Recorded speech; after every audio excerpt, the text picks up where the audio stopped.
Arizona State. They have been up and down throughout the years, mostly down. Last year, they brought in Kenny Dillingham to really rebuild this program.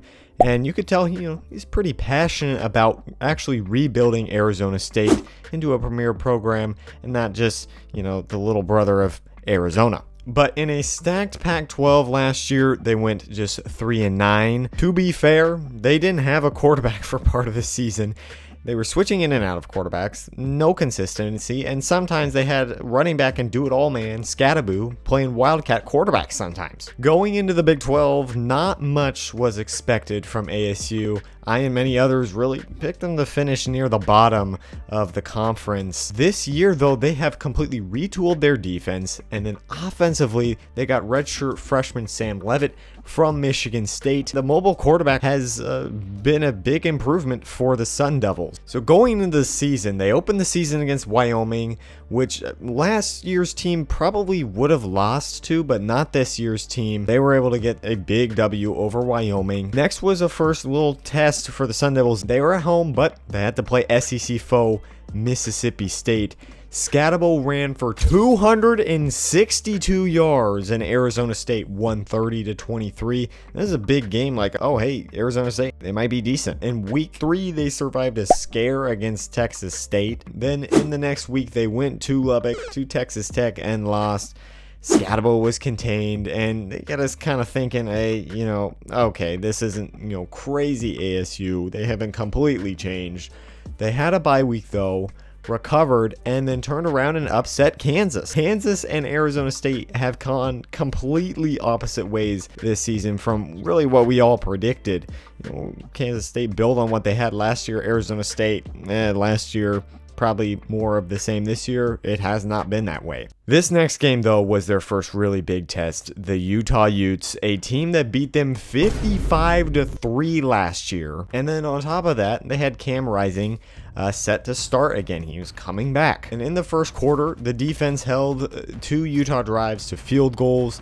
And then offensively, they scored at the end of the quarter. Sam Leavitt to Jordan Tyson. They missed the extra point, though, so it was tied 6-6. Then later, backup Jeff Sims came in for the temporarily injured Leavitt and rushed for another touchdown. In this game, Cam Rising was looking rough. Everyone has been talking about it, like what was going on with Cam Rising. It was obvious he was not 100% healthy, and Arizona State took advantage of that. He threw an interception with a chance to tie it up in the second quarter, and then with another chance to tie it at the end of the half. ASU had a goal line stand and held firm, forcing Utah to kick another field goal. In the third, Mekhi Bernard carried the Utes to a touchdown, but then Cam Skattebo responded, breaking tackles and running for a 50-yard touchdown run. In the fourth, Arizona State stopped Utah on fourth down, then proceeded to get stopped on fourth in their own territory. Really kind of a bad, risky call there from Dillingham, probably one of his only bad calls of the game, but luckily his defense responded and forced Utah to kick another field goal, 20-19 ASU. Then the nail in the coffin, Cam Skattebo broke free for another huge touchdown run. Skattebo destroyed a defense that has prided themselves on stopping the run. This Utah defense, they stopped Ollie Gordon, but they couldn't stop Skattebo. He ended the game with a $158 and 2 touchdowns, another really good game for him. Kenny Dillingham was excited, to say the least. Defense tonight.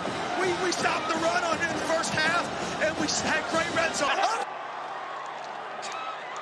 Overall, you look at ASU, they got a ton of tough games ahead, but with a solid retooled defense and an amazing run game, they are serious contenders in the Big 12. Let me know what you guys think below. How legit is ASU? Make sure you guys like and subscribe. We are almost to 1,000 subscribers. Big goal is to get there by the end of the year, so if you are enjoying these videos, make sure to go down and subscribe. Thank you guys for watching. Peace.